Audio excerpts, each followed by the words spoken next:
Amém. Meus irmãos, nós vamos continuar estudando Colossenses. Abram suas Bíblias, depois os irmãos poderão assentar. No capítulo 4, versos 5 e 6. Texto que serve de fundamento para o nosso 10º estudo na carta aos Colossenses. Hoje iniciaremos o estudo de um tema que será complementado na próxima semana. Portanto, eu convido você a que estude hoje esse tema e continue estudando o que a palavra de Deus tem a dizer acerca disso na continuidade do texto bíblico. Diz assim a palavra do Senhor: portai-vos com sabedoria para com os que são de fora, aproveitai as oportunidades. A vossa palavra seja sempre agradável, temperada com sal, para saberdes como deveis responder a cada um. Pode sentar, irmãos.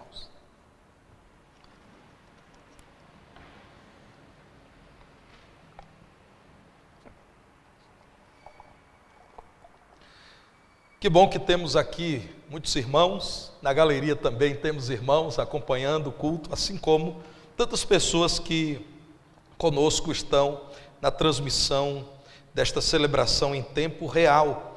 É sempre bom lembrar, irmãos, que todos esses estudos estão numa playlist no nosso canal, e se você quiser estudar toda a carta aos Colossenses, você tem como acessar no nosso canal todos os cultos de quinta-feira ou no aplicativo dessa igreja.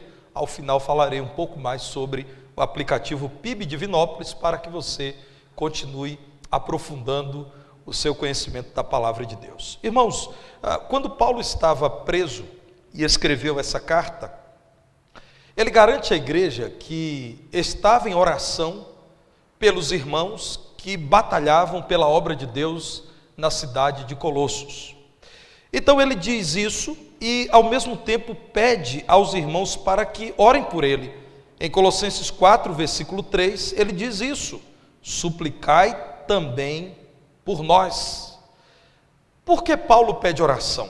Semana passada vimos que ele não estava orando por seu conforto, o que seria muito legítimo, porque nós estamos falando de um homem com uma idade já avançada, um homem íntegro, honrado, lançado numa prisão fria e escura, sofrendo todas as limitações do cárcere. Ele não ora por sua libertação, mas ele ora para que Deus lhe dê poder para pregar a quem estava com ele no cárcere. A oração de Paulo tem um alvo prioritário aqui: que Deus seja glorificado, enquanto aqueles por quem ele ora testemunham do Evangelho. Vejam no versículo 3, irmãos, se não é isso que Paulo está dizendo. Ele pede oração, pede aos irmãos que supliquem com ele, para que Deus abra uma porta para a pregação da palavra. E Paulo detalha isso, a fim de falarmos do mistério de Cristo, razão pela qual eu estou aqui algemado. No versículo 4 ele diz: porque eu quero falar de Cristo, como eu devo fazer, eu quero testemunhar de Cristo, como se deve fazer. E aqui nós encontramos a sequência mais que lógica do texto bíblico.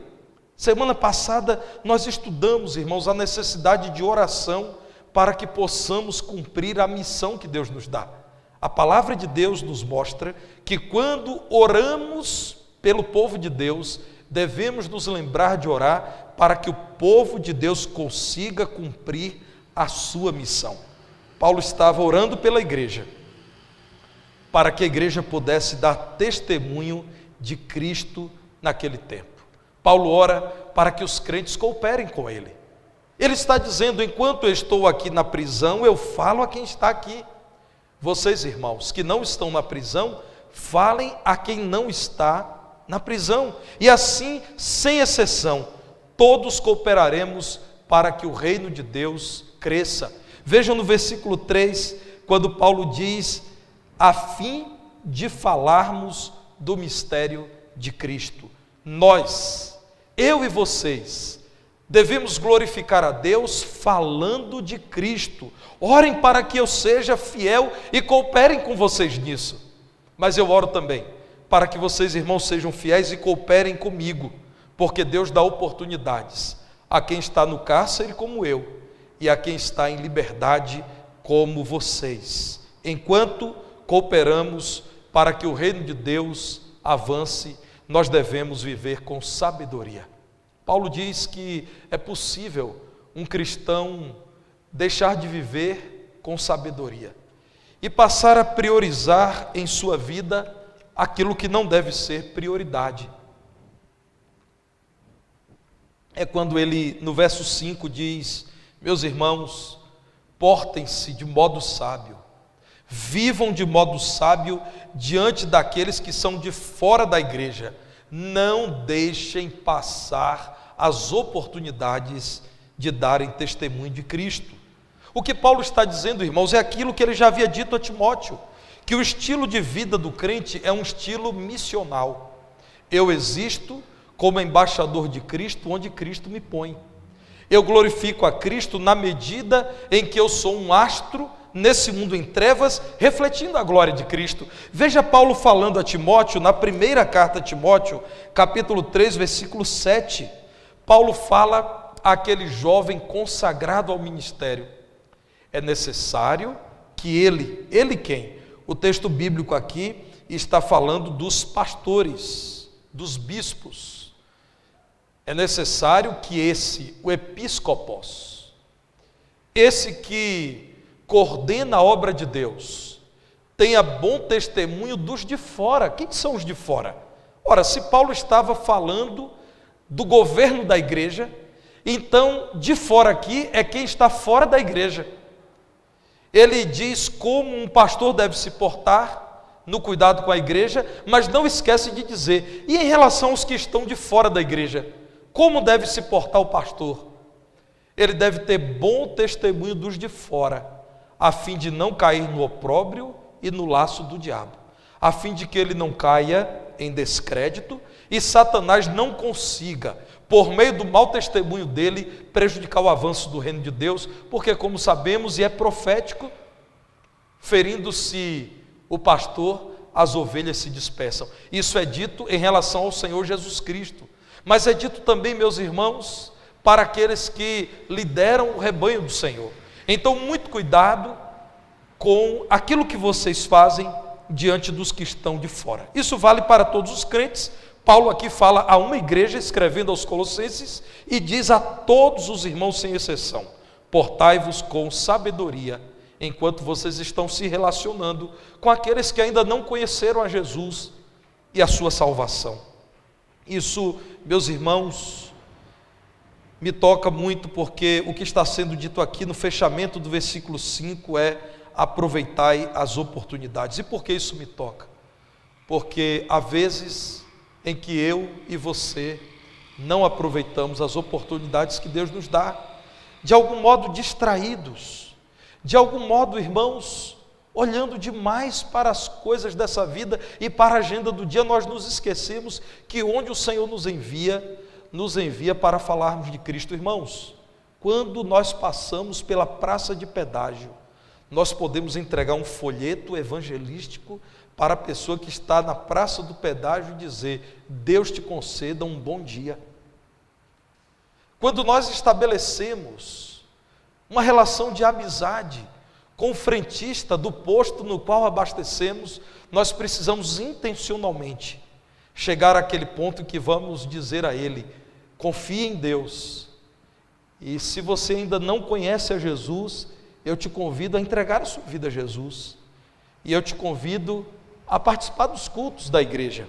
Para mim, eu confesso que é mais fácil quando eu preciso abastecer o veículo da igreja e entrego os dados da nossa igreja, e essa é uma boa deixa. Quando eu digo ao frentista, em nome da primeira igreja batista em Divinópolis, e aí eu completo: como o endereço já está aí, você já sabe onde é que eu te espero. E, meus irmãos, é impressionante como normalmente a gente recebe um sorriso. É como a gente é surpreendido ao saber que aquela pessoa entendeu que você a reconheceu como um profissional, uma pessoa de valor, a ponto de dizer: eu te espero nesse endereço na minha igreja, para que você ouça a palavra de Deus. Às vezes não aproveitamos as oportunidades, e a palavra de Deus existe para nos instruir. Diz: aproveitem com sabedoria todas as oportunidades que Deus dá a vocês. Sabe, irmãos, aquele aviso, sorria, você está sendo filmado? Eu diria para você, dê bom testemunho, você está sendo filmado. O mundo sem Cristo olha para vocês e se sente desafiado por vocês quando vocês dizem que não são mais escravos do pecado e que são novas criaturas em Cristo. E o mundo fica filmando vocês para dizer a vocês, no momento em que vocês agirem de modo incoerente, que vocês são hipócritas. Ou então, para dizer de fato, o Evangelho é o poder de Deus. Vocês estão sendo filmados o tempo todo. E vai chegar aquele dia em que você que dá bom testemunho no prédio em que você mora, na rua em que está a sua casa, vai chegar o dia em que você será surpreendido com alguém te dizendo, sabe, eu conheci uma pessoa que é seu vizinho e me disse que admira você e sua família. Irmãos, viver com sabedoria é viver de modo íntegro, é dar provas de um caráter verdadeiramente reto, aprovado por Cristo. Que Deus te livre, meu irmão, de dar motivo a um incrédulo de dizer que o Evangelho não deve ser tão poderoso assim, porque essa pessoa conhece um evangélico que vive de modo reprovável. É assumir com responsabilidade os seus compromissos, todos os seus compromissos, por exemplo, os compromissos financeiros. Cuidem, meus irmãos, para não fazerem compromissos financeiros que os irmãos não podem honrar. Se os irmãos, porventura, não tiveram a intenção e acabaram comprando e viram que não vão ter como pagar, procurem a pessoa e diga, eu calculei errado, eu fiz as contas sem prestar atenção na minha possibilidade, ou eu fui surpreendido por algo que eu não sabia que aconteceria, uma enfermidade, a necessidade de ajudar alguém, mas eu estou aqui para dizer que eu estou te devendo, e eu quero combinar com você um novo prazo para te pagar, mas eu vim aqui para dizer que eu não vou deixar de te pagar. Assuma as suas responsabilidades, seja responsável com os seus compromissos, e assim você cooperará para que a igreja de Jesus cumpra a sua missão, que é alcançar o mundo para Cristo. O que Paulo está falando é, irmãos, não adianta para todos o meu testemunho aqui na prisão, porque há pessoas que não me conhecem e não me conhecerão, há pessoas que conhecem vocês, então vivam com sabedoria e cooperem comigo onde vocês estão. Certo escritor, falando sobre discipulado, disse que para muitas pessoas, o único Cristo que elas conhecerão seremos nós. E esse autor estava dizendo o seguinte, há pessoas que nunca lerão a Bíblia. O que elas saberão de Cristo é aquilo que você é, você que diz que Cristo vive em você. Há pessoas que vivem em lugares em que não há uma igreja, ou elas não se sentem encorajadas a irem a uma igreja, e tudo de Cristo que elas saberão é aquilo que você demonstra. Viva de modo equilibrado em sua família. A sua família pode ser uma grande forma de testemunhar de Cristo. Então, meus irmãos, Paulo está dizendo, vamos cooperar, irmãos. Eu vivo com sabedoria aqui na prisão, vocês vivem com sabedoria aí na cidade em que vocês vivem, e o reino de Deus vai crescer aqui e aí. Ralph Emerson disse o seguinte, suas atitudes falam tão alto que eu não consigo ouvir o que você diz. Impressionante, não é, irmãos? Suas atitudes falam tão alto que eu não consigo ouvir o que você diz. Os filhos sabem, os pais com um olhar dizem tudo. Um olhar já está ali a reprovação completa do pai, ele nem precisa dizer nada. Esse autor está dizendo, e ele não é um autor cristão até onde eu sei, que as nossas atitudes, por vezes, falam tão alto que as pessoas não ouvem o que nós estamos dizendo. Vivam com sabedoria, Deus não se engana. Cada pessoa que vocês encontrarão ao saírem daqui, são pessoas que Deus quis colocar diante de vocês, para que vocês deem testemunho de Cristo. Vivam em Cristo, se for preciso, falem de Cristo. Mas Paulo continua, irmãos, dizendo que a cooperação para o cumprimento da missão envolve também a fala. Então no verso 6 ele diz, enquanto vocês vivem, vocês vão poder falar. E a palavra de vocês deve ser exclusiva, diferenciada, deve ser exceção, deve ser uma palavra que destoa da palavra do homem sem Deus, uma palavra que, assim como acontece com o sal no alimento, vai produzir sabor e preservação, vai impedir o apodrecimento do alimento. Nós sabemos disso, irmãos. No passado, quando não era possível refrigerar alimentos, e num passado em que sequer existia a geladeira, que no princípio era chamada de caixa de gelo, um grande recurso era salgar a carne, por exemplo. E os irmãos sabem que a carne, por ser um alimento de origem animal, pode apodrecer rapidamente. Então a carne salgada, ela pode ser conservada por meses e talvez por anos. Não sei quantos apreciam carne do sol. Carne do sol é isso. É uma carne preservada no sal. O bacalhau que vem de tão longe, normalmente da Noruega, vem salgado e ele não precisa ser refrigerado. Ele é vendido no mercado sem precisar de refrigeração. E ali fica por muitos meses. O que Paulo está dizendo numa cultura em que as pessoas não tinham caixa de gelo ou geladeira sabe o que o sal faz com o alimento para que ele tenha sabor e não apodreça? A palavra de vocês deve fazer com esse mundo, na medida em que a palavra utilizada pelos crentes deve ser sempre boa, deve trazer graça, sabor e deve preservar a vida. Abram suas Bíblias em Efésios 4, versículo 29. Uma outra carta escrita pelo apóstolo Paulo traz a seguinte recomendação: não saia da vossa boca nenhuma palavra torpe, nenhuma palavra suja, nenhuma palavra que você não poderia dizer aqui no púlpito da igreja, e se unicamente a que for boa. De novo, a palavra do Senhor falando de palavra boa, para edificação, vai acrescentar positivamente na vida de alguém, conforme a necessidade, e assim transmita graça aos que ouvem, a graça no falar. A palavra de Deus então nos chama a cooperarmos para que o reino de Deus cresça com aquilo que falamos, que aquilo que falamos seja agradável. E eu não estou dizendo a você que você precisa ser agradável a ponto de concordar com tudo que todos estão comentando, mas você precisa ser agradável. E o que é uma pessoa agradável? É uma pessoa que basicamente se importa com o outro e se importa em frisar mais as possibilidades do que os defeitos do outro. Fale de Cristo com graça, seja um pacificador.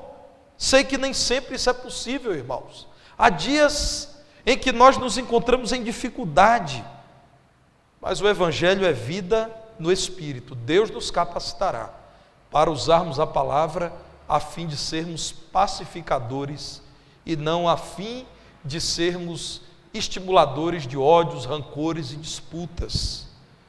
Com a nossa palavra demonstramos solidariedade, por exemplo, ao vermos o homem perdido no pecado e ao falarmos de Cristo com graça. Nós somos solidários entendendo que a esperança de mudança daquela vida é Cristo. Uma pessoa que está desequilibrada, tomada por sentimentos, sem saber o que fazer, Deus pode usar você com a palavra temperada com sal, palavra boa, cheia de graça, para reorientar aquela vida. A palavra faz toda a diferença, irmãos. As forças de segurança treinam alguns dos seus oficiais, alguns dos seus integrantes, para trabalharem apenas com a palavra. Quando alguém está num prédio ameaçando tirar a própria vida, existe um bombeiro ou um policial que é treinado para falar com aquela pessoa. E normalmente o que ele fala: não há por que você perder a sua vida. Eu quero te apresentar as vantagens de continuar vivendo.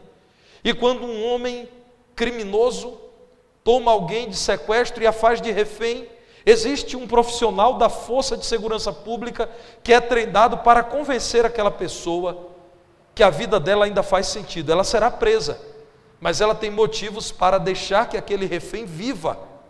Irmãos, a palavra que pode trazer mudança positiva. E é, acima de tudo, uma palavra de cunho evangelístico. Você precisa ser um missionário de tempo integral. Tudo que você fala deve, de algum modo, conter a mensagem do Evangelho. Conta-se que uma menina precisou, depois que foi aprovada num curso universitário, ir morar numa cidade distante. E numa época em que só se utilizava carta escrita, ela volta e meia escrevia para os pais e também colocava as suas necessidades. E um dia o pai, depois de um dia cansativo, já impaciente, com dificuldades, problemas a resolver, abriu a carta que a filha escreveu e pegou a carta e olhou para a esposa e disse: veja como minha filha me trata. Olha o que ela está dizendo. Pai, manda dinheiro. Essa menina só vê em mim dinheiro. Ela acha que eu sou um banco. Isso é jeito de falar com o pai? E a esposa, uma mulher temente a Deus, pacificadora, disse: meu bem, me permita ler a carta. Pegou a carta, olhou para o esposo e disse assim: preste bem atenção. Na verdade ela está dizendo assim: pai, manda dinheiro. Na verdade ela está dizendo assim: pai, quando der, manda um dinheirinho aí. Meus irmãos, a nossa palavra pode ser a palavra da graça. Paulo está dizendo: irmãos, precisamos cooperar. Eu não vou poder falar a todo mundo. Vocês não poderão falar a todo mundo. Então eu oro por vocês, vocês oram por mim, para que onde nós estivermos, possamos viver com sabedoria e falar com graça. E assim, eu e vocês cooperaremos mutuamente para que a missão de Cristo seja cumprida.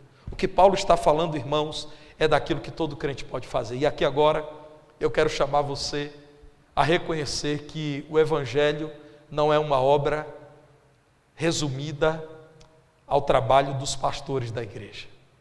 São poucos os pastores. Em nossa igreja nós não temos 10 pastores, mas temos 800 membros. Poucos pastores em face de uma membresia grande. Irmãos, a palavra de Deus está dizendo a você que mesmo que você não seja um ministro ordenado, que mesmo que você não tenha uma função de liderança na igreja, você com a sua vida e com a sua fala é um missionário de Cristo, vive para a glória de Deus, e onde você vai, e quando você fala, você está cooperando para que a missão da igreja seja cumprida. E a missão da igreja, vocês sabem, a missão da igreja é dar toda a glória a Deus, indo por todo mundo, pregando o Evangelho, batizando aqueles que creem, fazendo com que estes discípulos conheçam tudo o que o Senhor Jesus nos tem ensinado. E há uma garantia maravilhosa: se assim fizermos, Ele estará conosco todos os dias até a consumação dos séculos, é o que diz Mateus 28:20. Meus irmãos, todos somos o corpo de Cristo, portanto juntos podemos revolucionar com a vida sábia e com a palavra graciosa este mundo perdido. Olhem para o nosso Mestre Jesus, o nosso grande modelo. Em Lucas 4, versículo 22, depois de Jesus ter falado numa reunião em que a palavra de Deus foi lida, Jesus estava em Nazaré e numa sinagoga ele leu o livro de Isaías, e também ali ele já havia participado daquela reunião. Então é dito que todos lhe davam testemunho e se maravilhavam das palavras de graça que lhe saíam dos lábios, e perguntavam: não é este o filho de José, o carpinteiro?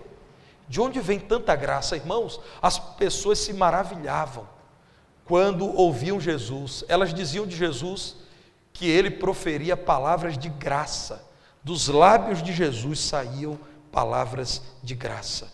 Nós podemos imitar o nosso Senhor Jesus Cristo, primeiro, vivendo de modo sábio, não deixando passar qualquer oportunidade de influenciarmos pessoas, de fazermos bem às pessoas, de ajudarmos pessoas, de consolarmos pessoas, e não perdendo a oportunidade de falarmos com graça a quem Deus permite que esteja à nossa volta. Cooperemos uns com os outros para que a missão do Senhor seja cumprida. Irmãos, cooperação é palavra de ordem para todos que estão comprometidos com a missão dada por Cristo. Na próxima semana, continuaremos vendo como tantas pessoas cooperaram para que o reino de Deus avançasse. Isso veremos a partir do versículo 7 do capítulo 4, e assim caminharemos para a última parte de estudo da carta aos Colossenses. Eu quero convocar você agora, convocá-la a orar pela Igreja de Jesus, para que possamos cooperar em função da expansão do reino de Deus. E eu quero testemunhar que ontem eu estive em uma das congregações da nossa igreja, na cidade de Cláudio. Eu e o nosso irmão Igor Soares, ali estivemos, e como foi prazeroso. No centro de Cláudio, uma boa congregação, apesar das restrições da pandemia, com uma boa presença de irmãos, todas as cadeiras que estavam disponíveis dentro da distância estabelecida pela prefeitura de Cláudio estavam ocupadas. E nós vimos ali Igor, meninos que eram crianças anos atrás, agora já tocando e cantando. Irmãos trabalhando na recepção, outros trabalhando no ministério da oração, outros dando testemunho do que tem acontecido no cuidado com os seus pequenos grupos. Saímos dali rendendo graças a Deus, porque um dia Deus deu a essa igreja o privilégio de chegar à cidade de Cláudio e estabelecer uma congregação que hoje é uma boa congregação. Irmãos, como é bom saber que nós não temos como fazer tudo, mas Deus providencia muita gente da parte dele para que o trabalho seja feito. Eu não posso viver em Cláudio, eu vivo em Divinópolis, mas eu posso cooperar para que os irmãos em Cláudio proclamem Cristo como eles estão fazendo, e estão fazendo com fidelidade ao Senhor. Nosso irmão Igor, no final, comentava comigo, e eu acho muito válido compartilhar esse comentário com toda a igreja. Como é bom ver a organização daquela congregação. Como é bom ver uma congregação que se parece tanto com a sua igreja mãe, no zelo, na forma cuidadosa como tem realizado a obra de Deus. É isso mesmo, Igor, foi o que eu percebi também. Irmãos, cooperação é a palavra de ordem para todos nós. Vamos cooperar uns com os outros. Façamos o combinado. Onde Deus te colocar, hoje à noite ou amanhã, fale de Cristo e viva para a glória de Cristo. Não perca a oportunidade, seja sábio, aproveite a oportunidade que Deus te dá. E eu buscarei fazer o mesmo onde eu estiver hoje à noite, onde eu estiver amanhã, com quem eu puder ter algum contato. Eu me comprometo a buscar em Deus sabedoria para dar bom testemunho e falar de Cristo em todas as oportunidades que Ele nos der. Não espere que um pastor faça aquilo que Deus quer que você faça. Deus é sábio. Se Ele colocou você em sua rua, é para você falar. Deus me colocou em uma outra rua para que eu possa falar. Se Deus te colocou na empresa em que você trabalha, é porque Ele quer que você fale. Ele colocou o seu outro irmão em uma outra empresa para que ele fale. Vamos orar para que Deus sustente a sua obra, para que Deus sustente o seu povo no cumprimento da missão. Mas eu quero também orar por você. Você que chegou aqui nessa noite e tem um pedido de oração a apresentar diante do Senhor. Queremos interceder também por sua vida. Então, levante a sua mão na certeza de que Deus sabe da sua necessidade. Deus sabe o que há no coração de vocês. Vamos colocar esse pedido diante de Deus, aquilo que você tem a falar ao Senhor. Orem, meus irmãos, por vidas preciosas. Nossa irmã Luciana Pinho, que hoje completa idade nova. Parabéns, Luciana, pelo aniversário. Deus te abençoe. Vamos orar por sua vida, para que Deus te sustente. Devemos orar por aqueles irmãos que estão enlutados. 3 famílias. Na verdade, meus irmãos, 4 famílias.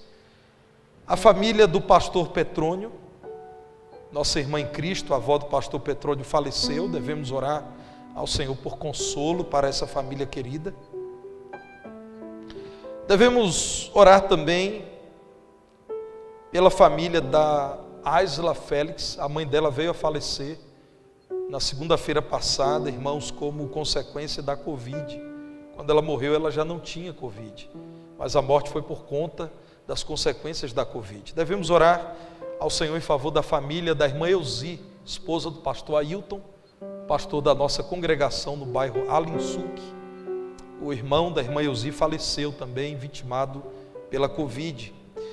E devemos também orar pela família da irmã Cláudia Márcia. A sua tia faleceu também, vítima da Covid. Oremos pela saúde da irmã Cláudia Márcia.